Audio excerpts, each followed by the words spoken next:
It's so awesome to be back, but I'm deeply jealous because we didn't have this engineering quad when I was here.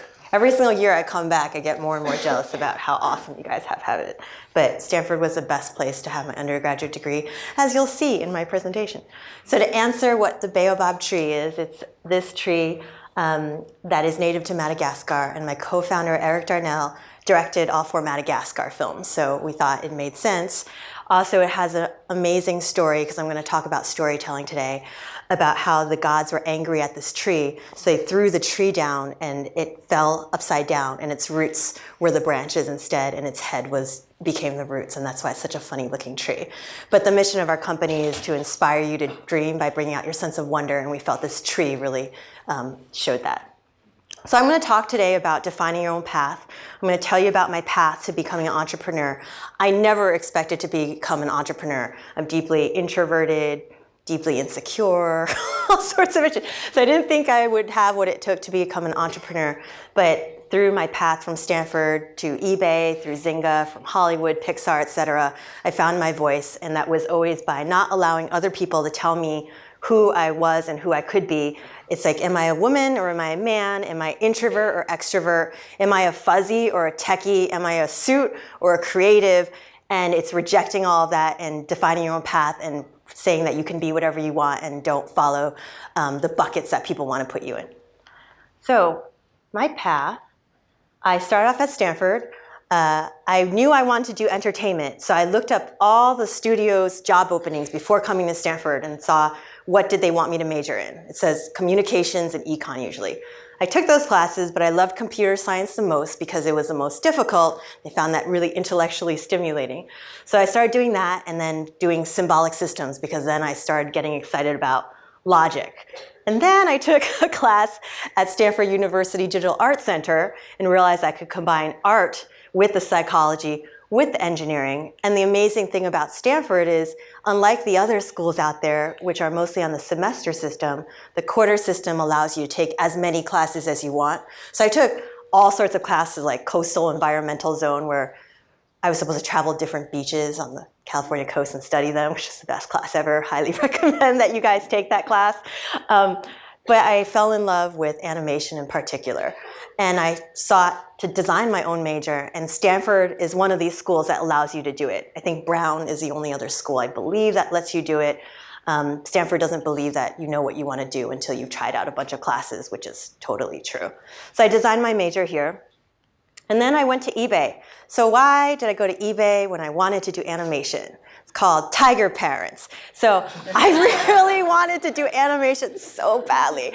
But my parents, I'm Asian, my Chinese parents told me that I would be poor and destitute if I followed my dreams, and that I need to do something practical. So instead of following my dreams to Lucasfilm, I took a job at eBay, which was also super awesome. So no, desan eBay, because it also used art, psychology, and computer science, so that was great.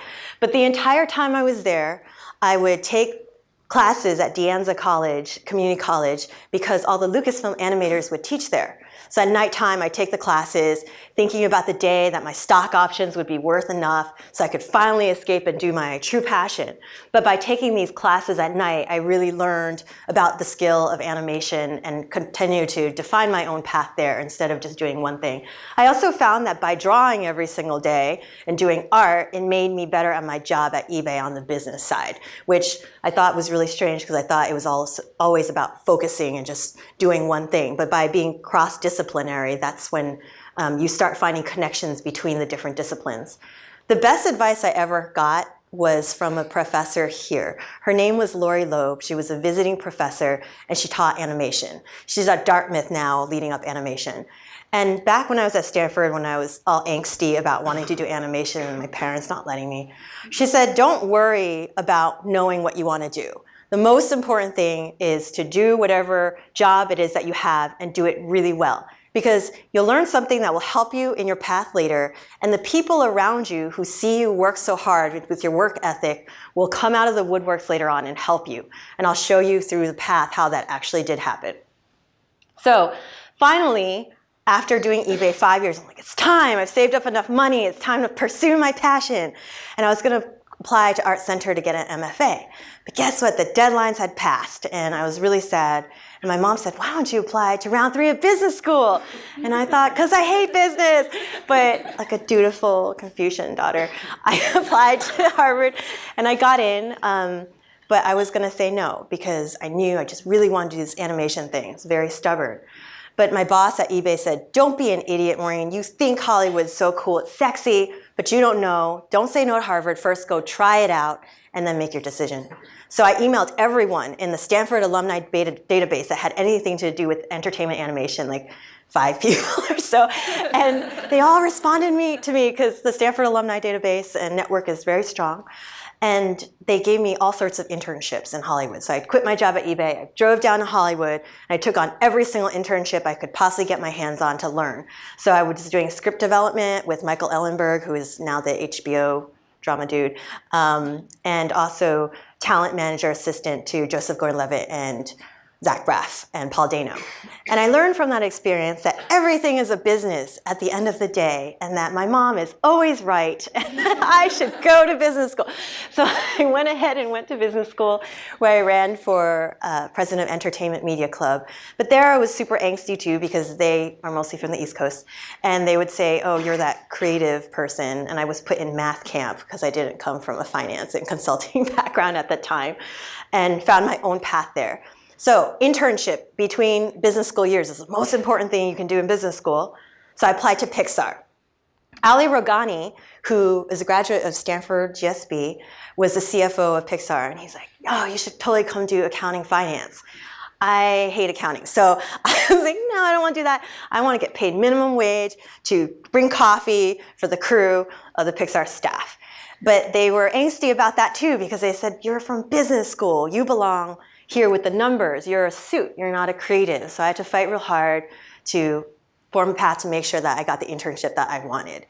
And the amazing thing there is because I told my boss on Toy Story 3 sets department what it is I want to learn, which was how to become a producer, she designed an internship for me, where usually interns get to only stay with one department. I was with the sets department. They make all the environments. You can only stay with one department the whole time.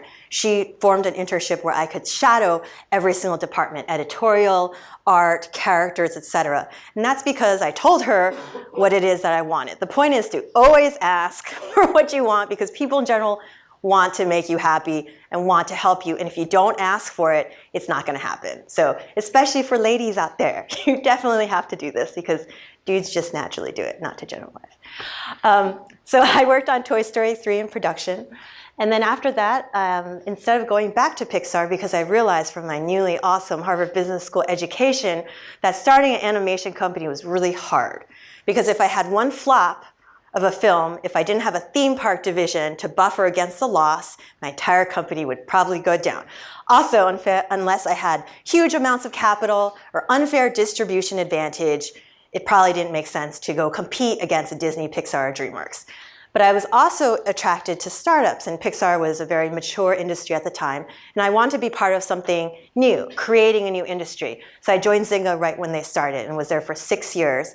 And I started off on Farmville and became vice president of games after 6 years, looking over the Farmville franchise.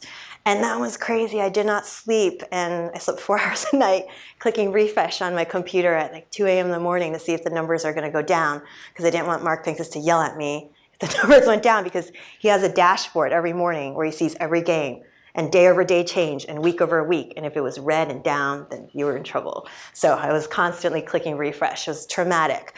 But I learned so much about what it meant to be an entrepreneur and what it took to start a company. Because in business school, they teach you to be a certain type of leader, which is very different from what it takes to be a startup leader. It requires different management styles for different types of companies. And if you've heard of wartime CEO versus peacetime CEO, it's very relevant. You should definitely read that. I can't remember if it's by Ben Horowitz or Andreessen Horowitz. So you should definitely read that, because it will turn your thinking upside down on what it means to be a leader. But even when I was at Zynga, I just loved animation. So on nights and weekends, despite sleeping 4 hours a day, I worked on a short animated film called The Dam Keeper with my 2 friends from Pixar. And we made a short film that ended up getting nominated for the Oscars. So that was awesome. I just couldn't stop doing animation, but I couldn't figure out how to make it work from a business perspective. So I had this art side of my brain, right? What I really love, my passion, my idealism. And then I had this super business school, practical Asian parent side of my brain. And what I was trying to do this entire time is figure out, can I merge the two together? Can I be both, or do I have to end up choosing to be one or another? But every single step I took, I try to create my own path in the role that I wanted, instead of letting them put me where they wanted to. Which is why I started my own company, because then you can make it whatever you want. So these are my 3 co-founders. And Eric, like I said, he directed all 4 Madagascar films and Ants. And Larry Cutler, Stanford grad, both undergrad and master's in computer science. And his thesis, I believe, was even on VR back in a long time ago, where it was not even commercially viable, but now very relevant. And he went to Pixar right when he graduated, a technical director, and then became DreamWorks head of all character technology. And he's a judge for the Oscar Technical Achievement Awards. So the reason I put this slide up isn't to brag, even though they're sweet. The reason I put this up is to explain how I got in touch with these people and how the path helped. Eric Darnell, I met through Glenn Entis. Glenn Entis is a co-founder of PDI DreamWorks Animation and the former CTO of DreamWorks Interactive, and the CEO, became EALA, and he was the CEO of DreamWorks Interactive. He was a consultant advisor at Zynga. And as soon as I realized what he did in the past, I'm like, you will be my mentor. And he said, no, I'm retired, I don't have time, and my wife wants me at home, I don't have time for you. And I said, I'm gonna become best friends with your wife. And he says, we'll see about that. So it all worked out, I'm friends with his wife, and he's now my advisor. And so when I decided to start this company, I asked him, hey, can you introduce me to Eric? Because he hired Eric into DreamWorks for his first job. Eric was an animation intern and became a big badass director. So he introduced me to him. Now, Larry, remember when I said I emailed everyone in the Stanford alumni database to get a job? He was one of the people I emailed, and he was one of the people who responded. He said, do not go to business school. Actually, everyone said, do not go to business school. And I totally ignored everything they said, which he says was a good decision now. You can always justify your past. So Larry, I kept in touch with, and I ran into him during a Chinese New Year's parade in San Francisco, where he was taking pictures of his daughter fan dancing. I was like, hey. He's like, what are you doing? I said, I'm starting a company. He's like, oh, maybe I should join you. And that's how it all happened. So within 1 month, I found my 2 co-founders. And then Glenn Entis introduced me to Alvy Ray Smith, the co-founder of Pixar. I emailed him to be my advisor. He's like, listen, Maureen, I hate games. I don't believe in VR. Sorry, it's not going to happen. I said, let me just meet you. So I met him at the Grapevine. I put the headset on him, which was a mobile headset. He's like, I'm going to be your advisor. So it's about persistence and constantly asking. And then he introduced me to Glenn Keane, who is my favorite out of all these. I know you're not supposed to have favorites, but he's my favorite out of these because he was the directing animator of The Little Mermaid, Beauty and the Beast, Pocahontas, all those things there. Tarzan, Tangled, Aladdin. He's the most famous animator alive. So he joined our advisory board as well. Eric knew Mireille Soria, the president. She's now the president of Paramount. She was the president of DreamWorks Animation. And then through all this stuff, I applied to Tribeca Film Festival to show our piece, and then became friends with Jane Rosenthal, who heads up Tribeca Film Festival and is Robert De Niro's producing partner. But the point of all this is it's all through networking, and it's all through being persistent and asking each person to help you introduce you to another person. And even if they say no, you persist until they say yes, because people in general do want to help you. Okay, so then I went about getting investors, and this all happened as well in a month. I had unrealistic expectations. I thought I would get funding in 2 weeks. And it took me 4 weeks to get funding, which is really good, but I thought I was a massive failure at 3 weeks. I'm like, oh no, and I was under the covers crying, like, oh no, I'm never gonna get money for this company. But what was interesting is it was, again, through my network that I got all this investment. The first one who led my Series A, $6 million, was Gavin Teo. I knew him because he was a PM at Zynga. And while no one believed in VR at the time, especially not content, he told his bosses, like, hey, it doesn't matter if you even believe in what Maureen's doing, she's crazy, because I know she was at Zynga and she'll find a way to make you money, so just give her money. So it was really helpful that I worked at Zynga with Gavin. And then through the Taiwanese network, so Steve Chang, was the founder of Tiburon, who makes all of EA Sports and Madden franchise. EA bought them. He introduced me to Phil Chen, who is the chief content officer of HTC and the person who created the HTC Vive. He introduced me to him because Phil Chen wanted to figure out how to bridge more Taiwanese Silicon Valley connections. We spoke, and then he liked what I was doing, introduced me to the CEO of HTC, and she immediately said, I want to give you money. So that was through that Taiwanese connection. Samsung was just at a dinner. I met Ajay Singh, who's the best VC ever, and you should all go seek funding from him. I sat next to him at a dinner. He just really impressed me, and he's like, all right, let's give me money. And then I know it's making it sound really easy. It's really awful. Fundraising was the worst experience of my life, other than getting broken up with. But it was still a difficult experience. But with the right connections and perseverance, you can do it too.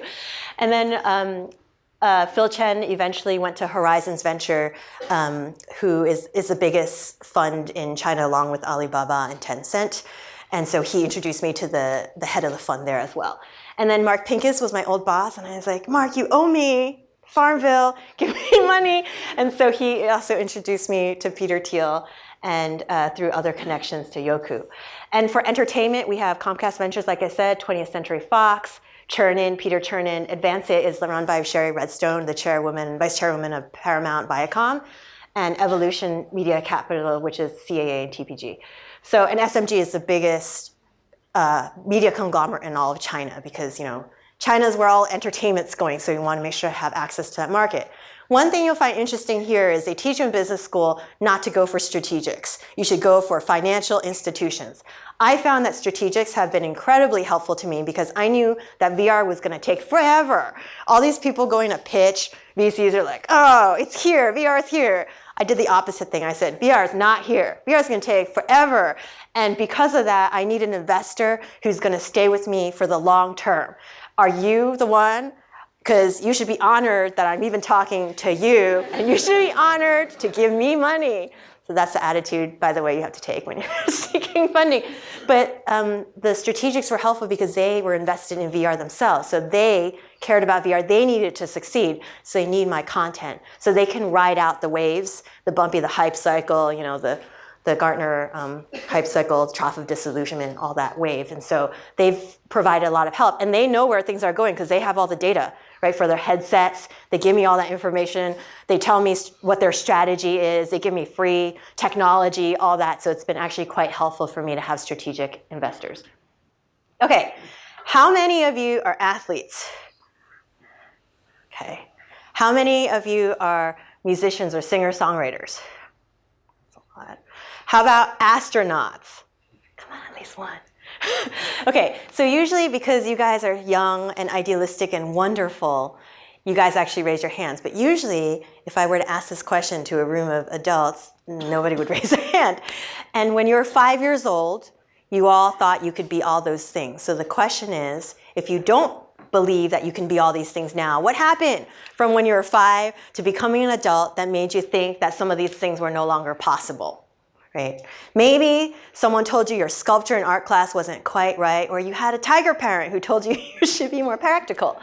But deep down inside, we believe that everyone has a dreamer still inside, and we know this to be true because it's why you guys all go to the movies, it's why you go watch games, play games. It's because you want to meet characters and be in situations and scenarios that you wouldn't necessarily encounter in real life. And that is what we care about. And this is why I love animation. I love animation so much that I couldn't stop trying to get back to animation through the entire path, right? And animation to me is all about taking you to completely different worlds, ones that you could have never imagined, and making them feel so real that you think you could reach out and touch it. And those last two sentences that I just said down there, takes you to a different world and makes it real, that's the definition of VR and AR, which is why I think that VR and animation and AR are made for each other. And the mission of our company ultimately is to bring you back to that 5-year-old self that you have inside you, to bring out your sense of wonder and inspire you to dream again. Because then you would all go for your dreams, you would realize how much potential you have, actually go for it rather than being scared that you can't achieve your dream, and what an awesome place the world would be if everyone actually pursued their dreams. So I want to show you really quickly what the company does, and I'll dive into storytelling, why I think it's important for humanity and evolution and storytelling as well. At Baobab Studios, we're focused on doing immersive storytelling in virtual reality with characters that audiences can fall in love with. When I watch animation, I feel that I'm taken back to that 5-year-old sense of self where I thought anything was possible. And our mission is to inspire the world to dream by bringing out your sense of wonder. Whoa. I had been working for over 20 years directing feature animated films and put on a VR headset for the first time. It blew me away. It's like this undiscovered frontier. We see virtual reality as a new medium for telling stories and creating great cinematic experiences that are character-driven. It allows people to be taken to places and to worlds that otherwise wouldn't exist. When audiences saw Invasion, they reacted to the world and the characters in ways that we never imagined. And that interactivity and that connection and that eye contact was really significant, and we realized we were really onto something. So then when hand controllers came out, we started our next piece, Asteroids, determined to make the viewer a character inside this story that had hands that could actually interact with the world around them. Crow the Legend was a piece that we always wanted to do from the very beginning. It started off as a Native American folktale that was spread through word, and we are turning it into a VR animation to take the story to the next level. Hey, that sounds like Crow. Another way we look at what we're doing at Baobab Studios is to take advantage of what we already know about the empathy of filmmaking and cinema and the interactivity of games and the motivation to act that we have in real life when things really matter and we really care. And so when we have all those pieces of the puzzle working together, then we have an experience that's unlike an experience you could have in any other medium.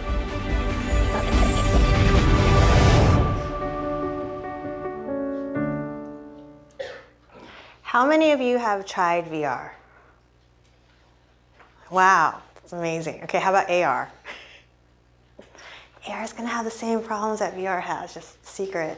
Anyways, okay, so why did I start this company? So the first time I put on a VR headset, I hated it. I was watching that Paul McCartney music video, and it's like, oh, you can be right there. But all I could notice was the poor resolution and the pixels because the headsets weren't advanced enough. But when I put on the headset, when I was at Zynga, we hacked our game into it for fun. It wasn't even moving. There was no animated image. It was just a cartoon right in the background.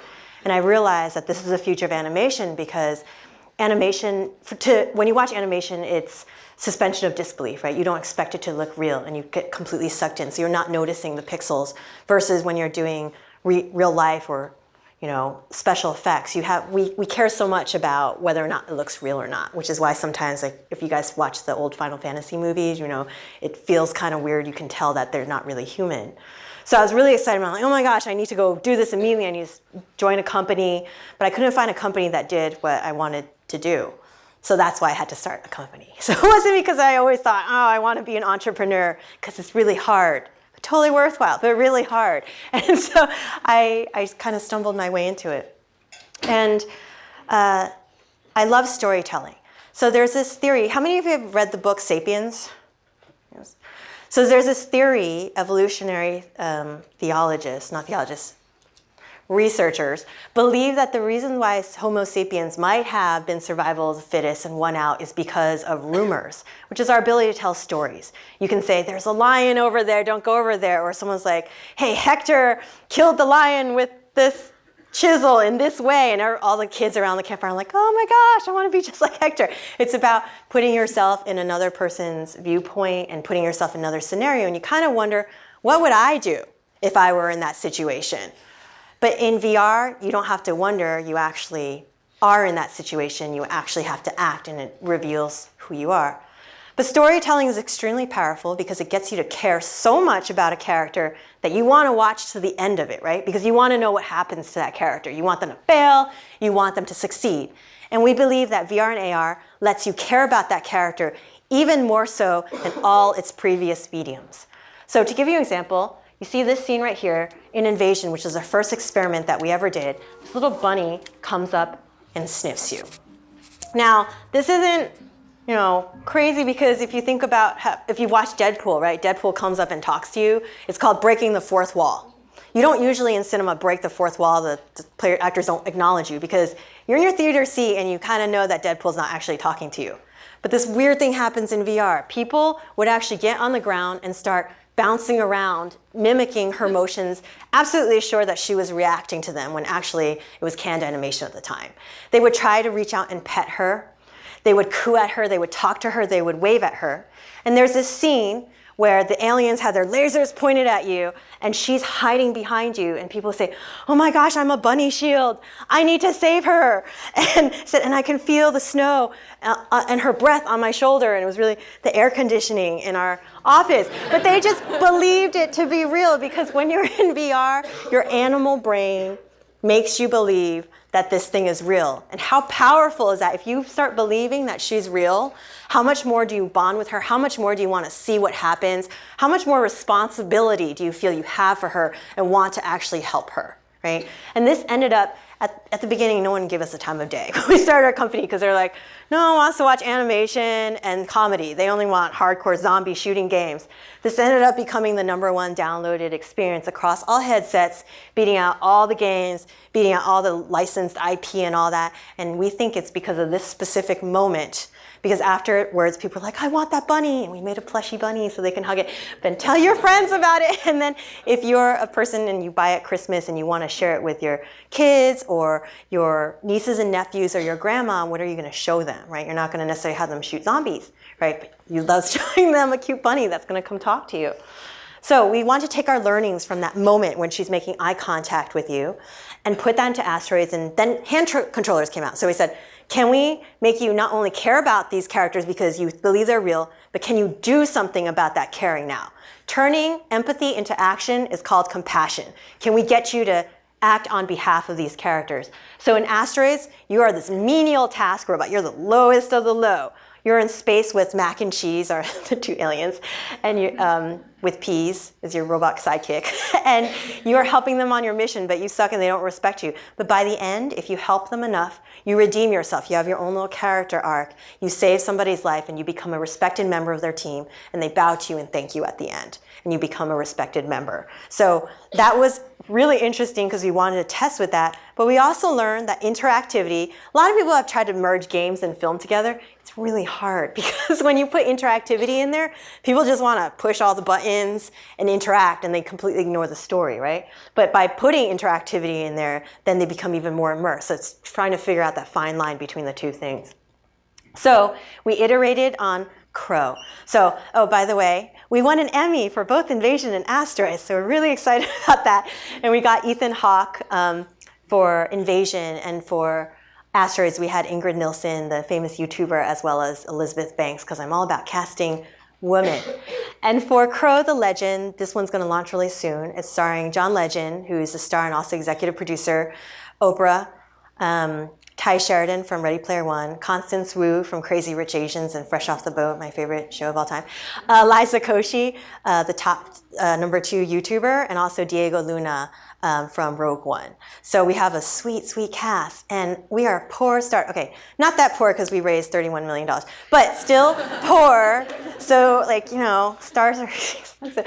So it's like, how did we have, I have to pinch myself. How did we get all these people to be excited about being in our project? And for them, it was about the themes of this piece. So Crow is based off of a Native American tale about how the crow used to have gorgeous rainbow feathers, colorful feathers, and how he became the crow that you know today, black with the cawing voice. And basically what happens is it becomes winter on Earth. Before it was it's like Eden, beautiful. It becomes cold. And Crow is the one who has to sacrifice himself by flying into the sun to bring fire and warmth back to the earth. But in the process, in flying to the sun, his feathers turn all black, they get burned, and his voice becomes like the crow's voice today.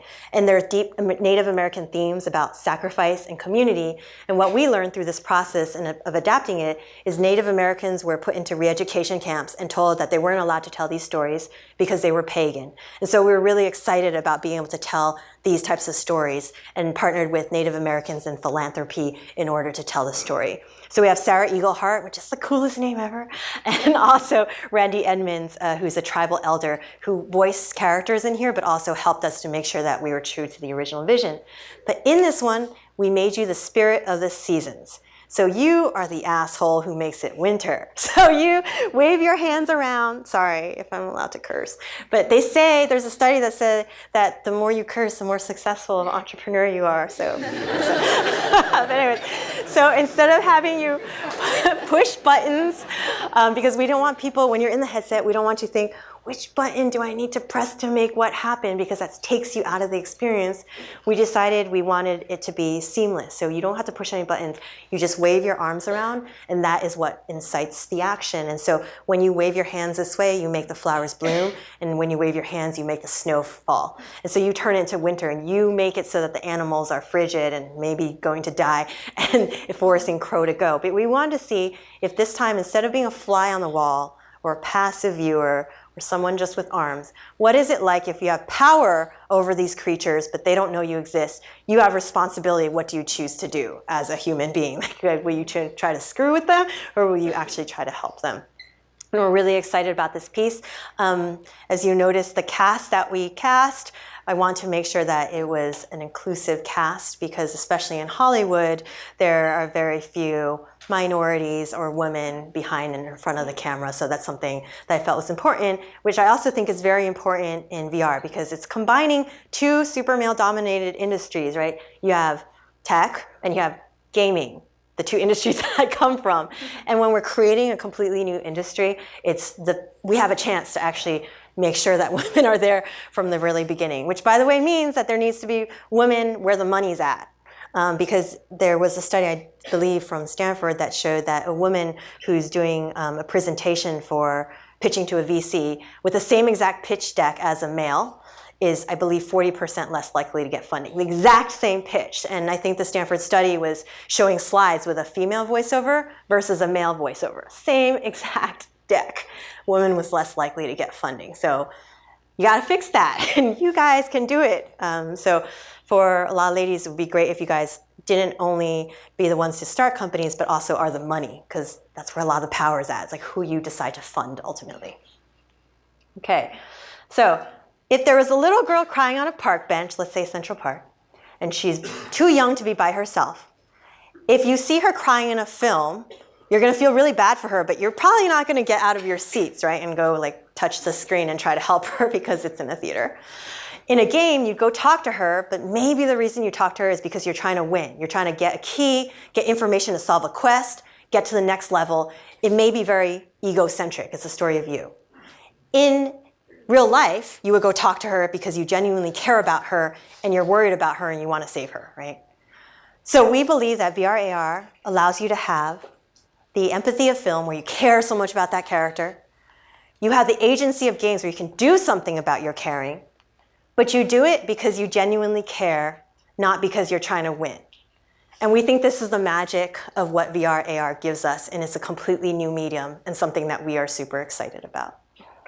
So I'm just going to conclude. That's why I love VR. That's why I love animation. But the real theme of the entire piece is to not allow anyone to ever bucket you into any category, that you can absolutely define your own path. Like every single step of the way, people are trying to tell me, even at Pixar, every step of the way, people want you to be one thing or another. You just refuse to do that, and you say what it is that you want, and the people around you who respect you will help you get what it is that you want, but you have to say that you want it, because you all have much more potential than you realize, and as you grow older, you're still young and idealistic, which is great, and keep idealism, but there's this tendency for society to try to get you to conform to societal values of money, fame, fortune, beauty. Just resist that and remember who you are today, because this is the version of yourself and the idealism that you want to keep, especially if you want to start something new. Thank you.